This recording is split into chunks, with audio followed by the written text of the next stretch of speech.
김기춘 변을 쓰신 지각생 한원구 교수님을 모시고 이야기를 들어보겠습니다. 이탈.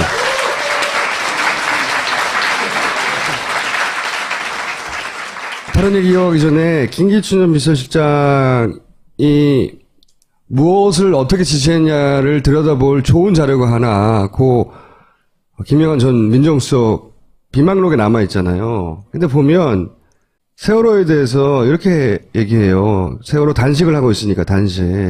국민적 비난이 가해지도록 언론을 지도해라. 이게 8월 23일인데 바로 당일날 김용호 씨 유민 아빠에 대해서 딸을 제대로 돌보지 않았다. 댓글로 시작해요. 처음에. 댓글로. 그러더니 그 다음날부터 진정성 논란이 있다고 막 퍼져나가기 시작합니다. YTN이가 종편 특히 그 조선일보 딸 돌보지 않았다. 응? 그 다음날 TV조선 보상금 문제로 이제 확대돼 간다. 그게 보상금 노리고 그랬다는 거지. 이게 다 단식이. 그러면서 자격 논란으로 아예 확산, 이 양반 진짜. 응? 그 오다를 가장 선두에서 가장 적극적으로 유포하던 1번 나팔수였어요. 이것들이 진짜. 응? 지금 이제 김기춘 죽어라 하거든요. 박근혜 시대는 끝났다고. 이제 내가 살아야 되겠다고. 왜냐면 조선일보를 죽이려고 그랬잖아. 우병우를 통해서. 근데 1번 나팔수였다고. 이게 다 하루 이틀 사이에 벌어져요. 그런 오다가 떨어지고 난 다음에. 그러고 나서 이어서 3일 후에 뭘 하냐면 문재인 단식 안 좋게 본다 64%. 이 갤럽 조사를 만들어서 퍼뜨립니다. 2, 3일 동안 잘 먹혔거든요. 잘 먹혔거든. 그때 나온 문재인도 같이 떠내려가라 이거지. 그리고 그 끝이 일베 폭식인 겁니다. 그 끝이. 이걸로 거의 일단락이 됐어. 이게 이제 김기춘 전 비서실장의 오다로부터 시작된 전방위적인 작전의 끝이라 이거예요.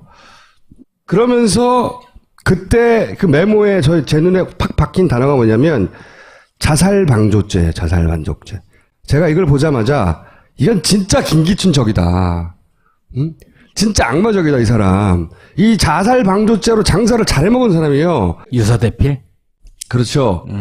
이 세월호 유민아빠 공작은 강기훈 유서대필 조작. 이거에 변주인 거예요. 그때 등장했던 게 이거거든. 자살방조죄. 김기춘 전 비서실장이 강기춘 유서대필 조작이라는 사건에 이 배우로 거의 추정되는데 그때 등장한 게 자살방조죄예요. 지난 시간에 저희 잠깐 설명드렸는데 그때 당시 분진정국이 있는데 그걸 사주했다는 거야. 가짜 유서를 누군가 대신 써주고. 이게 20몇 년 만에 이제 무죄로 판결됐지만 그때 등장의 가살방조죄거든요. 똑같은 짓 하는 거예요. 계속. 악마적이다. 악마라고 할 수는 없고 악마적이에요. 이 사람 진짜. 지난 시간에 저희가 멈춘 지점이 그 유서대필 사건이었지 않습니까?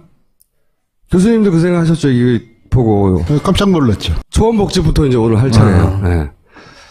초원복집만 하고 그냥 들어가시죠, 오늘은? 지난번은 그 지각이고 오늘은 조퇴. 이게 아까 그 얘기거든요. 분신 자살을 해서 사실은 당시에 자살, 교사나 방조냐 등장했었다고. 자살, 방조. 사건 프레임을 이렇게 몰고 가기 시작한 거예요. 그러다가 강기훈 씨를 끌고 나와가지고 이 사람이 이게 교사해가지고 지금 뒤집어 씌워서 유서를 대신 써줬다고. 완전 미친 말도 안 되는 작전인데 통했어요, 그때는. 그때는 SNS도 없고 아무것도 없었기 때문에 20몇 년 동안 이 뒤집어 쓰고 살았어, 이분이. 그래서 저는 김기춘 전 비서실장을 제대로 이해해야 지금 벌어지고 있는 사안들의 그 기획자의 많은 부분의 기획자의 사건의 그 기획의 실체를 알 수 있다. 이 양반이 반드시 이번에는 단죄를 받아야 된다. 세월호 가지고 이런 언론 장난을 친 사람이 이번에도 빠져나가면 어떻게 해? 말이 안 되잖아요. 국정조사는 안 될 것 같아. 저걸로는. 청문회로는. 자, 여기서부터 다시 해볼게요. 그 초원복집 사건 여기서부터 설명을 해주시죠. 늦게 와서 죄송합니다. 지난번에 오셨던 방청객들 계시면 특히 더 죄송하고요. 보기 맛있는 음식인데 잘못 먹으면 탈나죠. 굉장히 깔끔하고 처신 잘 하고 아주 유지조지 잘 빠져나가던 사람이 여기서 된통 걸렸습니다. 된통 걸렸는데 여기 이제 안경 낀 사람이 그 김기춘이에요. 그런데 여기요. 네. 그런데 오늘도 청문회에서 보셨겠지만 말꼬리 안 잡히는 사람이잖아요. 아주 신중한 사람인데 고향 간 김에 복 먹고 술 한잔 하고 뭐 그래서 그냥 거침없이 나갔어요. 그 도청하는 줄 모르고. 여기 도청을 했고. 그러니까 이게 뭐 엄청난 충격을 준 사건이죠. 근데 여기서 딱 뒤집개의 달인이에요. 저건 아까 그 사건은 이제 국가폭력입니다. 그 대학생을 경찰이 진압범으로 쳐 죽여서 거기에 분노한 학생들이 분신하고 자살하고 뭐 그게 연쇄적으로 일어나면서 전국이 그 혼란에 빠지고 이제 노태우 정권이 전망의 기로에 섰는데 그거를 그러니까 국가폭력을 자살 방조죄로 이제 확 프레임을 바꿔버렸죠. 여기서는 이 전대미문의 부정선거 개입과 지역 감정 부추기는 건데 이건 뭘로 바꿨느냐? 도청 사건으로 바꿨어요. 근데 이런 그 프레임의 뒤집기가 이게 한 번이 아닙니다. 여러분 그 셀프 감금 아시죠? 그거는 국정원의 댓글 사건이 현장에서 적발된 건데 가녀진 여직원을 무지막지한 그 민주당 의원들이 감금했다. 뭐 이렇게 해서 감금 사건으로 바꿔버렸고 이 초원복집 사건도 그렇고 그다음에 정인회 문건 기억하시죠? 그것도 거기 보면은 이제 정말 그 권력농단 그게 지금 우리가 알고 있는 거에 단초가 드러났는데 그건 뭐가 됐습니까? 문건 유출 사건이 돼버렸어요. 그러니까 이제 이 집안이 무슨 사건이 터졌을 때 그걸 초점을 확 바꾸고 그다음에 그걸 어떻게 해요? 언론을 지도하죠. 네? 아까 언론 지도란 말이 나와서 그런 식으로 해서 덮어버리는 그걸로 그 꼼수로 이제 여태까지 이렇게 버텨온 버텼죠. 네, 악마적 기획자예요, 실제. 저쪽에서 보면 굉장히 유능한 공작 기획자인 거지, 설계자. 92년 대통령 선거인데, 네. 여기 이제 뭐냐면 김기춘이 분신정국 유서 대필 사건 때는 법무장관이었어요. 그때 검찰이 이제 총출동해서 이제 그 사건을 마무리 짓고, 그 다음에 이제 대통령 선거가 되니까 뭐 요즘 비슷한 걸로 중립내각이라는 걸 만들면서 선거관리내각. 네, 선거관리내각이 들어오면서 법무장관을 물러났습니다. 그런데 그때 김기춘 입장에서는 다음번에 이제 검찰총장하고 법무장관 했으면 어디로 가고 싶었을까요? 둘 중에 하나였을 거예요. 안기부장을 가든지 총리를 가든지. 그런데 자기 포지션이 자기가 충분히 그럴 자격이 있다고 스스로 생각한 게 거제도 아닙니까? 김영삼하고 같은 고향의 고등학교도 같아요. 경남고등학교. 그러니까 김영삼 정권에서 딱 그런 인맥으로도 있는데 그래도 그런 자리에 또 노리는 사람들이 있으니까 뭔가 하나 확실하게 공을 세워야 할 거 아닙니까?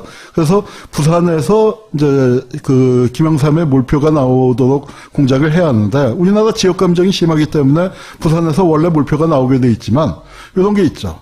가령 광주에서 김대중이 표를 얻을 때 또 대구에서 노태우가 표를 얻을 때하고 부산에서 김영삼 표를 보면은 김영삼이 늘 적게 나와요. 그러니까 왜 그러냐면은 부산 사람이 김영삼을 들찍은 게 아니라 부산이 도시가 크고 공장도 많다 보니까 타지인이 많단 말이에요.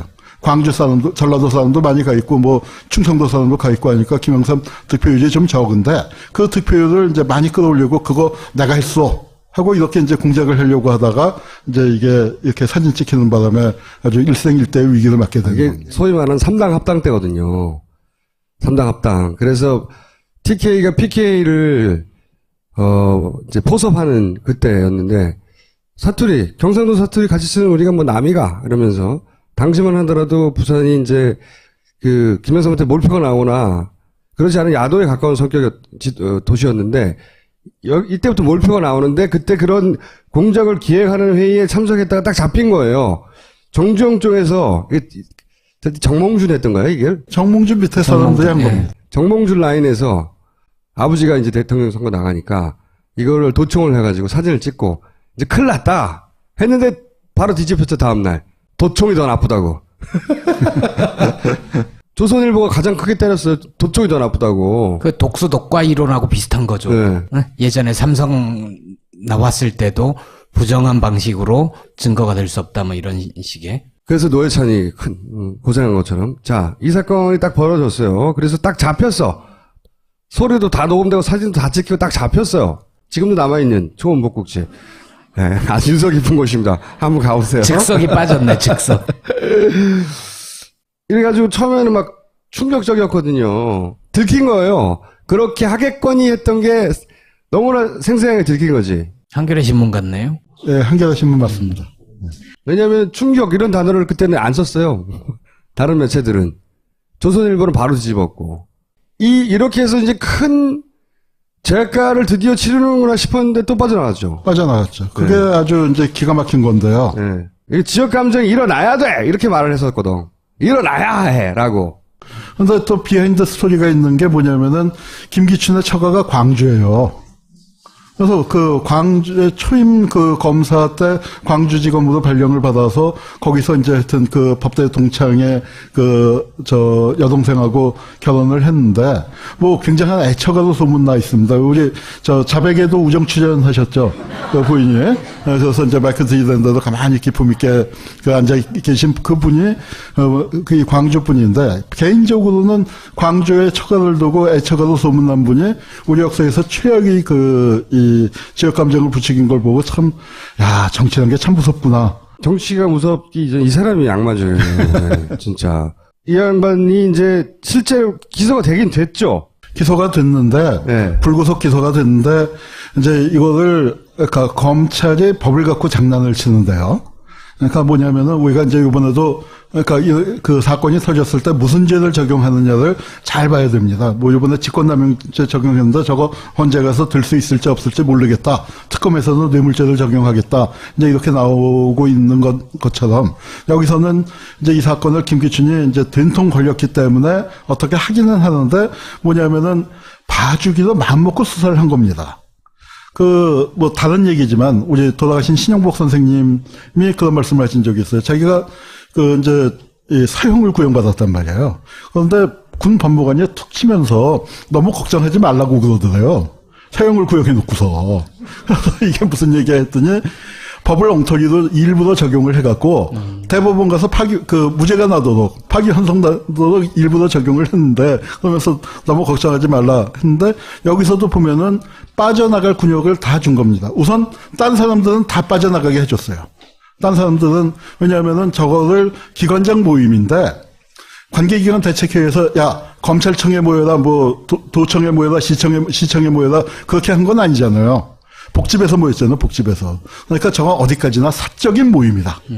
사적인 모임이다로 만들어 놓고, 저 모임에 참가한 다른 기관장들은 김기춘이가 불러서 가서 김기춘이 하는 얘기 그냥 들은 거니까 저거는 죄가 안 된다 해서 다른 사람 다 빼놓고, 김기춘만 또, 그 다음에 여러 제목을 걸 수 있는데, 그 중에서 하나로 선거법에서 뭘 걸었냐면은, 지금은 이제 선거운동을 누구나 할 수 있는데 그때는 선거운동원으로 등록을 해야만 선거를 할 수가 있었어요. 선거운동을 할 수가 있었는데 김기춘은 장관 지낸 사람이니까 선거운동원으로 등록을 안 했단 말이에요. 그런데 김영삼을 지지하는 운동을 하려고 했으니까 그게 위법이다. 우리가 생각할 땐 김기춘이 지역 감정을 조장하고 다른 걸로 거는 게 마땅할 텐데 그걸로 걸었어요. 그래서 그걸로 불구속 기소를 했더니 김기춘이 뭘 했냐면 이제 정말로 법을 아는 사람들이 법을 갖고 장난치는 게 이렇다는 겁니다. 그걸로 헌법소원을 냈어요. 자기가 검찰총장하고 자기가 법무장관 할 때는 그 법으로 숱하게 사람들 집어넣었으면서 자기가 걸리니까 이 법 잘못됐어 하고 헌법소원을 냈고 헌법소원을 내서 헌법재판소에서 잘못됐네. 국민들의 정치적 자유를 과도하게 침해하는 거네. 그래갖고 그거를 위헌 판결을 내니까 이건 뭐 자연히 공소기각인가 각한가 뭐 하여튼 그렇게 돼서 김기춘이가 그걸로 빠져나갔는데 그렇게 이제 정말 잘 짜여진 각본도 겉에서 볼 때는 기소됐으니까 그래도 김기춘이 하나는 기소하나 보다라고 했는데 그렇게 된 거예요. 자, 그 사건을 누가 처리했을까요? 그때 부장검사가 여러분 잘 아는 사람이에요. 김기춘 씨가 은혜를 한 번 입으면 잘 갚는 사람입니다. 그래서 어떻게 됐냐. 그 사람이 부장검사가 박근혜 정권의 첫 총리 정홍원이에요. 그럼 그 주임검사는 누구였을까요? 담당검사는. 최동욱 자르고, 네. 그 다음에 검찰총장 임명한 사람이 김진태예요. 김진태. 촛불 김진태고 다른 사람입니다. 네. 촛불 김진태보다는 그래도 훨씬 나은 사람인데 50으로 넘어올 때 그때 허평이한테 신세지니까 50 청산할 때 50 실세들 다 구속시켰는데 허평만 빼줬어요. 허평만 빼줬는데 이번에 이제 그러니까 은혜를 자기가 큰 권력을 잡고서는 한 명은 총리, 한 명은 검찰총장 그렇게 이제 앉혀줬죠. 이게 뭐냐면은 우리나라 공안 세력이 서로 돕고 상부상조하면서 이렇게 살아가고 있습니다. 지금도 살아남아 있는 거예요, 이 세력이. 근데 이 양반은 검찰 내에만 세력이 있는 게 아니에요. 생각해보면 국정원 오비예요. 실제로. 거기도 라인이 있을 거란 말이지. 대공수사국장을 오래 했잖아요. 그러니까요. 예. 응? 국정원에도 라인이 있고 검찰에도 라인이 있는 거예요. 그러니까 공작을 하게 왔다는 거 왔다. 이 사람만 살아있는 게 아니고 그때 그 기관장 회의에 참여했던 사람들 중에 그 정경식이라는 사람은 나중에 검찰총장인가 검찰총장이 아니고 헌법재판소 재판관이 됐습니다. 검찰 몫으로 헌법재판소 재판관이 됐고 그 다음에 그 박일용이라고 부산 그 경찰국장이죠. 그 사람은 뭐가 됐냐면은 안기부 차장이 돼갖고 그 아마 그 기억나십니까? 총풍, 북풍, 뭐 안풍하는 그 사건들에 보면 이제 주역으로 등장을 해요. 그러니까 이제 그렇게 서로 그 세력들이 그러니까 이 김영삼 입장에서는 성사되진 못했지만 니들 고생했다 애썼다 해갖고 또 그렇게 다 등용을 해주는 겁니다. 그래서 불구속 기소가 됐는데 거꾸로 도청한 사람들이 처벌을 받죠. 도청한 사람들이 처벌을 받고 기관장은 저는 무혐의 처리가 되고 얘기한 대로. 그리고 그때 참석했던 사람들은 말씀하셨다시피 출세를 했고 그 이후로도 소위 뭐 7년이 뭐니 하는 그 사람들뿐만 아니라 그 라인들이 다 살아있는 거예요. 우리나라에서는 한 번도 처벌받은 적이 없는 거예요. 이 사람들은 제대로. 그러니까 무섭지 않지. 언제든 뒤집을 수 있다고 생각하지. 그러니까 탄핵도 또 사람 버려 뒤집으려고 하는 거지. 그러다가 세상이 좀 바뀌어가지고 그나마 SNS도 있고 트위터도 있고 뭐 기타 등등의 방식으로 그 뽀록나기 시작하는 거잖아요. 그래서 조금 깨갱하고 있는 거지. 이 양반은 틀림없이 헌재까지 가서 마지막 순간에 뒤집는다는 목표를 포기하지 않을 거예요. 절대로. 천복제 복국 동창생 같은 사람들을 헌법재판소 재판관으로 앉혀놨잖아요. 정경식 씨가 이미 은퇴를 했지만 그런 사람들이 가서 앉아 있는 겁니다. 그러니까 헌재에 가도 어찌 될지 몰라 하는 그런 믿음이 있는 거죠. 지금도 저는 마찬가지일 거라고 봐요. 헌재 재판관들이 기본적으로 박근혜 정부에서 임명한 사람들이 다수거든요. 근데 통합진보당 얘기를 보면 김기춘, 박한철 커넥션이 있는 거 아니에요? 있죠, 확실히. 네. 네. 이따 자세히 얘기하겠지만 통합진보당이 해산되기 전에 결과를 김기춘이 이미 다 알고 의원직은 어떻게 할 거냐, 정당 그렇죠. 재산은 어떻게 할 거냐 이런 주고받은 거지. 네, 대책을 논의를 하잖아요. 그러니까 이제 자기들도 하도 여론이 나쁘니까 거기까지 가면 헌법 재판관들이 여론의 눈치를 볼까봐 불안해서 어떻게든 탄핵이 안 되게 하겠지만 그렇게 하다가 안 돼서 탄핵이 되더라도 마지막까지 포기하지 않는다는 거예요. 왜? 평생 성공해 왔는데 평생 이런 짓을 하고도 단 한 번도 죄가를 치르지 않았는데 왜 포기를 해요? 지금 막판에. 네, 초원복집 다음 것도 있지 않아요? 그래서 하여튼 계속 주시해야 된다 우리 모두가. 다음 사건은 가장 유명한 게 이거죠. 네. 네. 노무현 탄핵을 또 양반이 또 등장해. 그때 요 앞에 이제 무슨 발언을 했냐면은 노무현은 사이코다. 사이코 그 발언을 하고 뭐 정신적으로 불안하다. 뭐 이제 그런 뭐 그때 근데 솔직히 김기춘뿐이 아니죠. 그때는 뭐 다 그 노무현을 씹는 게 국민 스포츠처럼 모든 언론 모든 정치인들이 다 씹었는데. 그렇지만 노무현을 대놓고 사이코라 하는 사람은 드물어서 말이 많다 거칠다 뭐 이런 거지. 사이코라 그랬어 이 사람은. 누구 보고 사이코라는 거야 지금.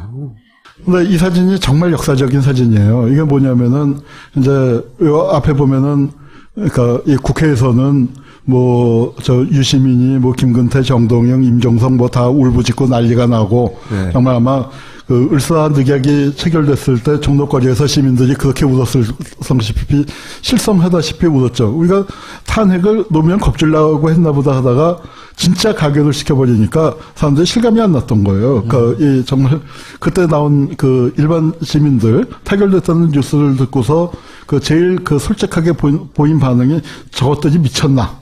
저게 미쳤나 하는 반응을 보였는데, 이제 그렇게 한쪽에서 이제 울부짖고 있을 때, 여기가 이제 누구냐면 김기춘이 그때 국회 법사위원장입니다. 그리고 이쪽에 뭐 빠친코 사건 그 수사한 걸로 유명한 그 함승희, 여기도 검사 출신이에요. 근데 민주당 쪽에, 법사위 간사였고, 저 오른쪽이 김용균이라고, 그때가 한나라당이죠. 한나라당의 법사위 간사입니다. 그런데 제가 이 사진을 보고 정말 기가 막혔던 게, 김용균은 어떤 사람이냐면은 합천이 지역구예요. 합천이 낳은 그 인물 아시죠? 전두환의 고향입니다. 그러니까 전두환의 고향을 관리하는 오공의 마름이라고 비유할까요? 그런 역할을 했는데, 저 사람이 국회에 있으면서 정말 큰 업적이 뭐냐면은 친일 진상 규명 법안이 국회 여야 합의로 이제 이렇게 하자 해서 합의안을 만들어서 법사위로 넘겼거든요. 뭐 총무단에서 그렇게 됐는데, 법사위 간사로 있으면서 단기 필마로, 한나라당도 대충 이 정도 합시다라고 했는데 그걸 단기 필마로 친일 규명 법안을 누더기로 만든 장본인이에요. 아버지가 면쟁을 했대요, 합천에서. 그 정도 친일을 갖고서 이제 정말 사명감을 갖고 이건 안 돼 하고 막아냈습니다. 김기춘은 누굽니까? 유신 헌법을 만들었고, 그 다음에 유신 시절에 조작간첩의 공장장 역할을 했고, 그리고 총복집 사건, 최악의 지역감정을 부추겼고, 그 다음에 검찰총장 할 때는 공안정국, 범죄와의 전쟁, 이제 이런 것들을 주도했던 사람이에요. 대통령을 자른다는 건, 탄핵한다는 건 절차민주주의가 갈 때까지 가야만 할 수 있는 거 아닙니까? 대통령 탄핵할 정도의 이 절차민주주의가 발전해 있는 나라가 많지 않습니다. 유신 시대에는요, 정일형 의원이라고, 정대철 씨 아버지죠. 그분이 그 당시에 국회에서 최고령 최다선 의원이었는데, 이 얘기했다 국회에서 개처럼 끌려나갔어요. 고향 땅인 고향 땅 선산에서 쟁기질을 하고 있는 전직 대통령의 모습은 자라나는 청소년들에게 귀감이 될 것입니다. 뭐가 잘못됐습니까? 우리 노무현 대통령 봉화에서 농사 짓고 그럴 때 사람들이 관광객들이 가서 얼마나 좋아하고들 그랬었습니까? 근데 이런 얘기한 게, 왜냐하면 박정희는 종신 대통령이 돼야 하는데 전직 대통령이라는 표현을 썼다고 개처럼 끌려나가는데, 이젠 대통령을 자를 수 있게 됐으니까 참 발전을 했는데, 이 사람들이 과연 그럴 자격이 있느냐 이거죠. 우리가 민주화가 되긴 됐어요. 절차적 민주주의가 발전하긴 했는데, 문제는 뭐냐면 과거 청산을 안 했단 말이에요. 이건 뭐냐면 과거 청산 없는 민주화가 가져온 민주주의 그 자체의 절대절명의 위기였습니다. 룰루랄라 이걸 내놨는데, 이걸 막아낸 사람들이 누굽니까? 바로 여러분들, 우리 시민들이 거리에 몰려나와서 탄핵을 막은 거죠. 좀 아이러니가, 그때는 시민들이 거리 나와서 탄핵을 막았고, 이번에는 시민들이 거리 나와서 탄핵을 시키려고 하는 거예요. 네. 근데 생각해보세요. 그때 이 양반이 서류 접수한 사람이에요. 몰랐죠? 검사 역할을 한 거죠. 네. 이 사람이 서류를 접수한 당사자예요, 당시에 탄핵. 막 국회에서 난리치고 있을 때 우리는 그 난리치는 장면만 봤잖아요. 당사자고, 이번에는 거꾸로 국민들이 탄핵을 시키려고 하는데 뒤에서 막고 있는 자예요, 이자가. 그때 김기춘이 명언을 남겼습니다. 인터뷰를 했는데, 아마 요새 SBS나 그런 데서 이제 몇 번 틀어주기도 한 것 같아요. 뭐라고 했냐면은, 대통령 탄핵은 어찌됐든 불행한 일이다. 그리고 내 인생에 다시는 대통령 탄핵을 볼 일이 없을 것이다. 지금 이제 탄핵의 주역으로 지금 공직에 있지 않지만 역사에서의 이제 탄핵, 역사적인 처벌만이 아니죠. 사법적인 처벌을 이제 받아야 할 단계에 놓였습니다. 그거를 결사적으로 막는 사람이 이 사람입니다, 지금. 제가 추정컨대. 2인 1조를 비롯하여 각종 막기 위해 벌어지고 있는 모든 노력들에 뒷배가 저는 이 양반이라고 혼자 추정하는 바입니다. 이 양반도 반드시 같이 탄핵돼야 한다는 거죠. 이거 못하면 너무 부끄러운 거예요. 적어도 세월호 아이들한테도 미안한 거예요. 아빠가 단식하는데 이 사람이 어떻게 했어?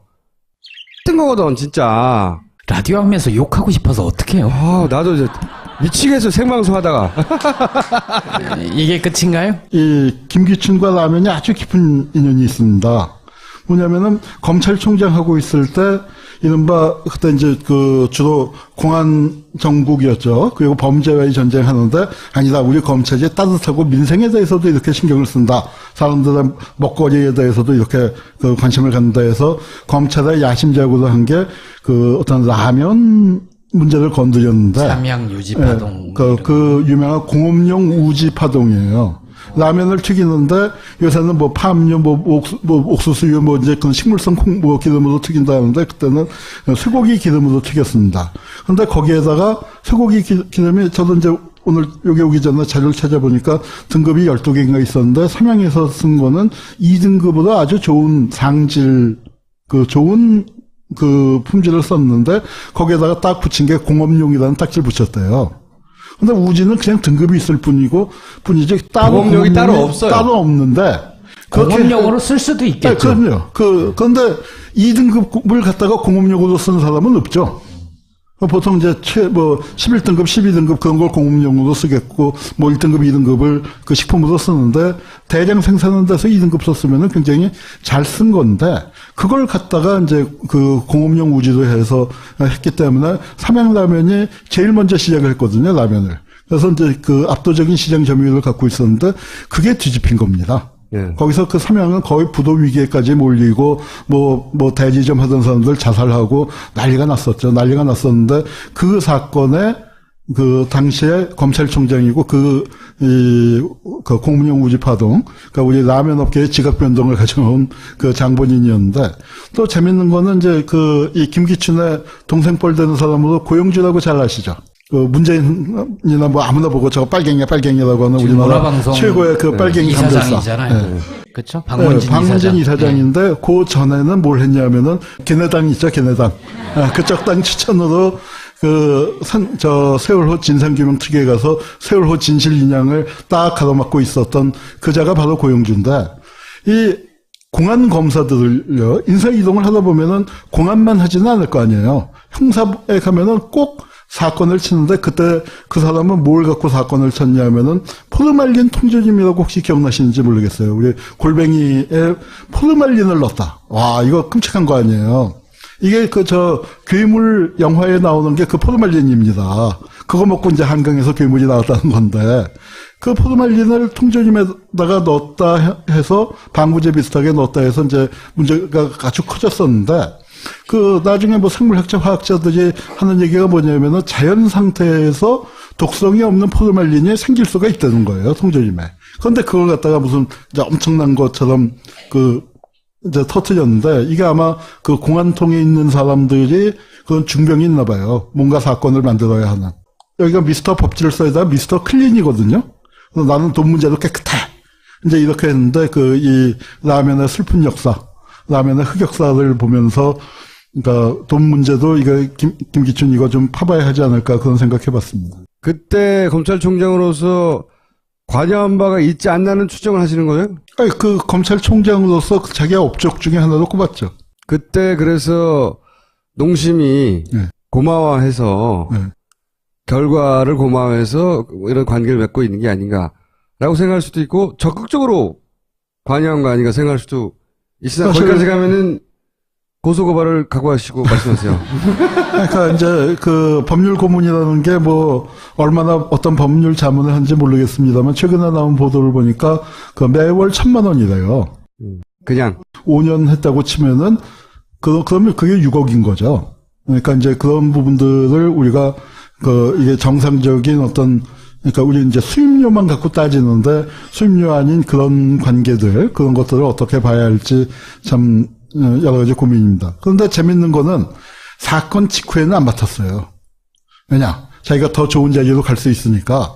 유명한 얘기가 아마 7시간 파동이 났잖아요. 그런데 그게 국회에 불려나와서 다른 사람도 아니고 김기춘이 자기 입으로 얘기를 했어요. 대통령 7시, 그때 어디 계셨는지 내가 모르겠다 해서 사람들이 그냥 다 깜짝 놀란 거고 질문했던 박영선 의원도 깜짝 놀라서 무슨 얘기를 어떻게 더 물어봐야 할지. 7시간을 키운 장본이에요, 사실은. 네. 네. 자기 살라고. 그게 왜 그랬냐면은 저는 이제 요새 생각을 해보니까 처음에는 노인네의 짜증이라고만 생각을 했어요. 저는 아니라고 생각합니다. 그때부터. 어떤 캐릭터냐면은 아침 9시에 딱 넥타이 메고 정장을 하고서 2층 서재로 출근을 해요. 그리고 12시 땡 치면 늦어서 점심을 먹습니다.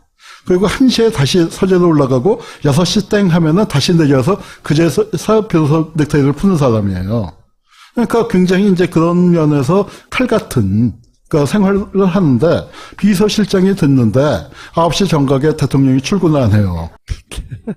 그러니까 이런 사고방식을 가진 사람하고 그 박근혜처럼 출근도 안 하고 업무 시간에 머리도 말고 뭐 성형수술도 하고 하는 그런 이제 그러니까 모든 게 국사죠. 모든 게. 갑자기 그 생각이 나네요. 비서실장 처음 돼가지고 몇 가지 지침을 내리잖아요. 아까 그 업무 일지에 보면 뭐 야근에 생활화 뭐 이런 식의 게 있는데 맨 마지막에 별표 치고 뭐가 있냐면 라면의 성식화가 있어요. 그 여기 이제 보니까 뒤에 김재현 의원이 전 의원 오셔서 이 통합진보당 그 해산 얘기를 그 하실 것 같은데 제가 이제 그래서 마침 기억이 난 게 있어서 옛날에 이거 김기춘 전하고도 관련이 돼요. 김기춘이 비서실장 됐을 때 인터뷰한 걸 찾아봤어요.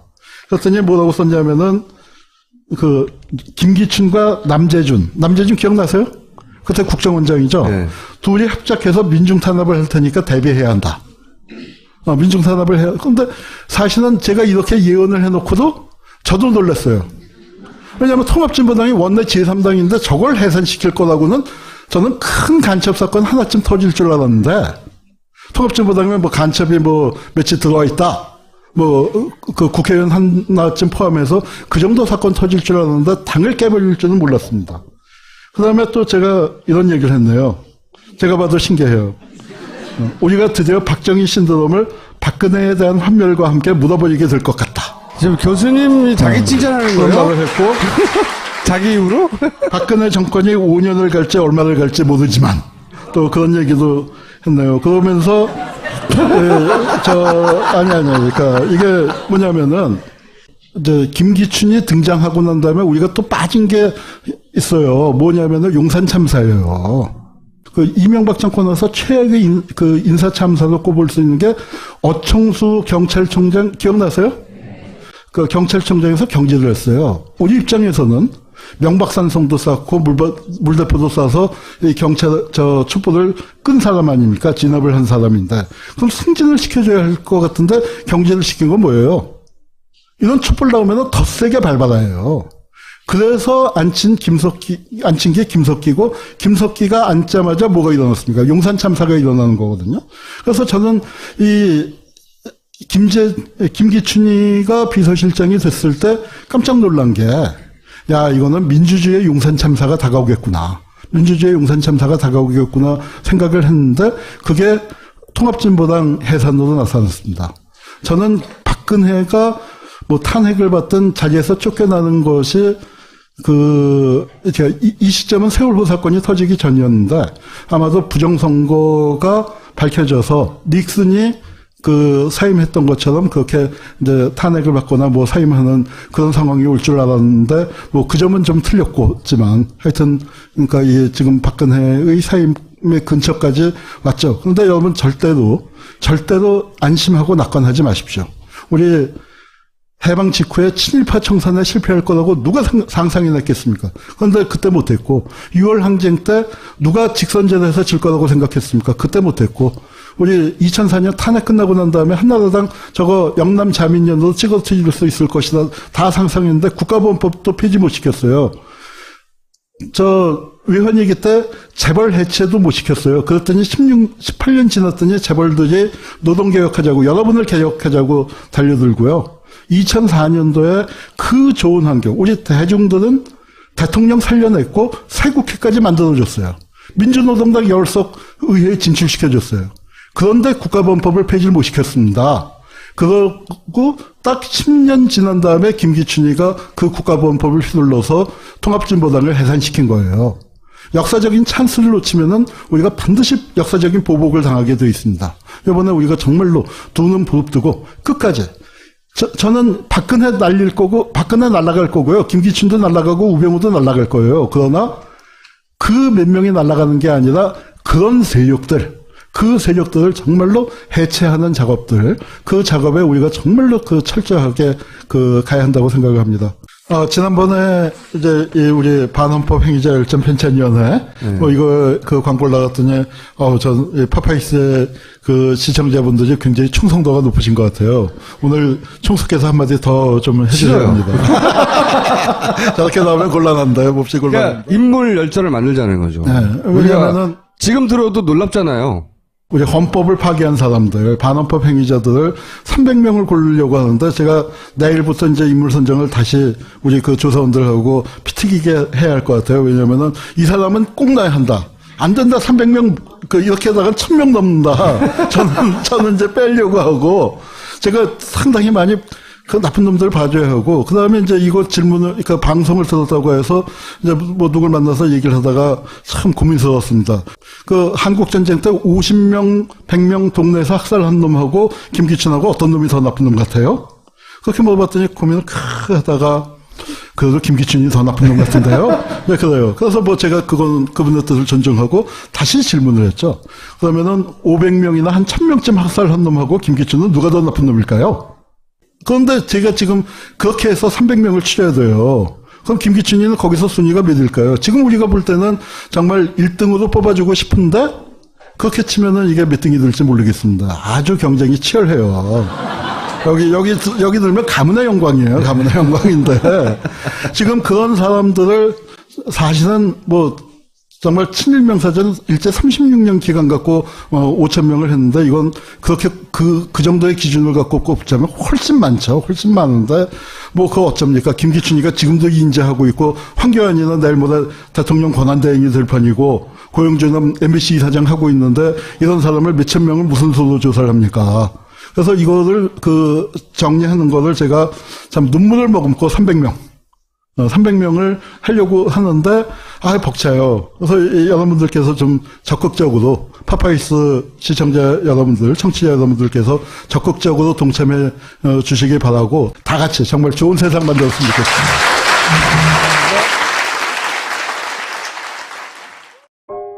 우리는 생각했습니다.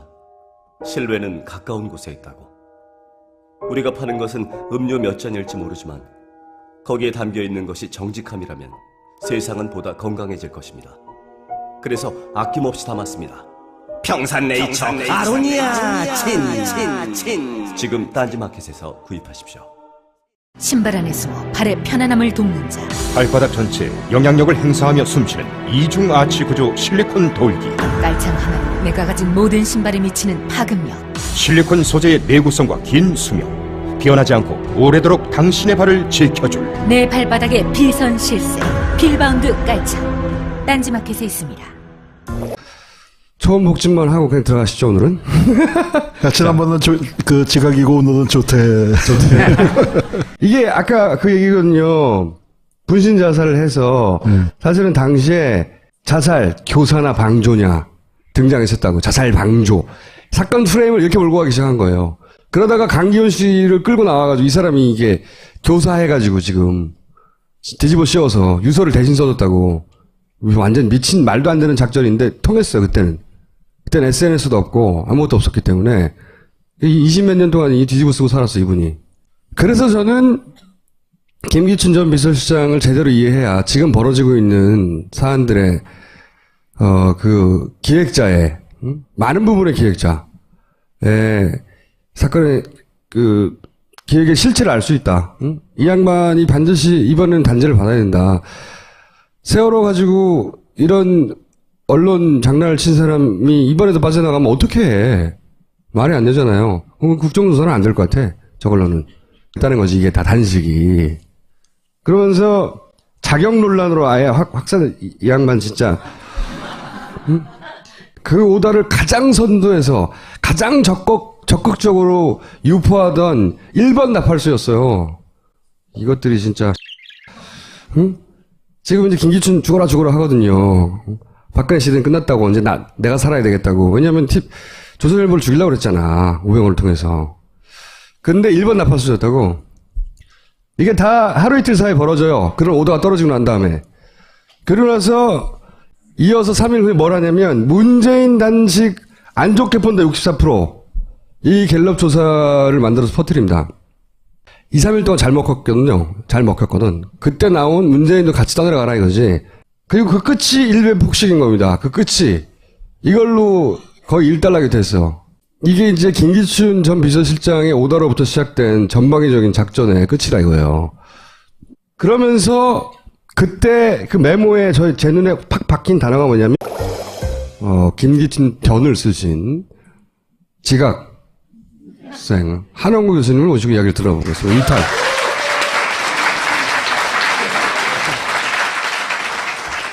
다른 얘기 이어가기 전에 김기춘 전 비서실장이 무엇을 어떻게 지시했냐를 들여다볼 좋은 자료가 하나 김영환 전 민정수석 비망록에 남아있잖아요. 근데 보면 세월호에 대해서 이렇게 얘기해요. 세월호 단식을 하고 있으니까 단식. 국민적 비난이 가해지도록 언론을 지도해라. 이게 8월 23일인데 바로 당일날 김용호 씨 유민 아빠에 대해서 딸을 제대로 돌보지 않았다. 댓글로 시작해요. 처음에. 댓글로. 그러더니 그 다음날부터 진정성 논란이 있다고 막 퍼져나가기 시작합니다. YTN이 종편 특히 그 조선일보 딸 돌보지 않았다. 응? 그 다음날 TV조선 보상금 문제로 이제 학대돼 간다. 그게 보상금 노리고 그래. 청문회로는. 자, 여기서부터 다시 시작해볼게요. 그 초원 복집 사건 여기서부터 설명을 해주시죠. 늦게 와서 죄송합니다. 지난번에 오셨던 방청객들 계시면 특히 더 죄송하고요. 보기 맛있는 음식인데 잘못 먹으면 탈나죠. 굉장히 깔끔하고 처신 잘 하고 아주 유지조지 잘 빠져나가던 사람이 여기서 된통 걸렸습니다. 된통 걸렸는데 여기 이제 안경 낀 사람이 그 김기춘이에요. 그런데 여기요. 예. 네. 그런데 오늘도 청문회에서 보셨겠지만 말꼬리 안 잡히는 사람이잖아요. 아주 신중한 사람인데 고향 간 김에 복 먹고 술 한잔 하고 그래서 그냥 거침없이 나갔어요. 도청하는 줄 모르고. 여기 도청을 했고. 그러니까 이게 엄청난 충격을 준 사건이죠. 근데 여기서 딱 뒤집개의 달인이에요. 저건 아까 그 사건은 이제 국가폭력입니다. 그 대학생을 경찰이 진압범으로 쳐 죽여서 거기에 분노한 학생들이 분신하고 자살하고 그게 연쇄적으로 일어나면서 전국이 자살방조죄. 제가 이걸 보자마자 이건 진짜 김기춘적이다. 응? 진짜 악마적이다 이 사람. 이 자살방조죄로 장사를 잘해먹은 사람이에요. 유서대필? 그렇죠. 이 세월호 유민아빠 공작의 강기훈 유서대필 조작 이거에 변주인 거예요. 그때 등장했던 게 이거거든. 자살방조죄. 김기춘 전 비서실장이 강기춘 유서대필 조작이라는 사건에 이 배우로 거의 추정되는데 그때 등장한 게 자살방조죄예요. 지난 시간에서 잠깐 설명드렸는데 그때 당시 분진정국이 있는데 그걸 사주했다는 거야. 가짜 유서를 누군가 대신 써주고. 이게 20몇 년 만에 이제 무죄로 판결됐지만 그때 등장의 가살 방조죄거든요. 똑같은 짓 하는 거예요, 계속. 악마적이다. 악마라고 할 수는 없고 악마적이에요, 이 사람 진짜. 지난 시간에 저희가 멈춘 지점이 그 유서대필 사건이었지 않습니까? 교수님도 그 생각하셨죠, 이거 보고. 깜짝 놀랐죠. 초원복지부터 이제 오늘 할 차례예요. 네.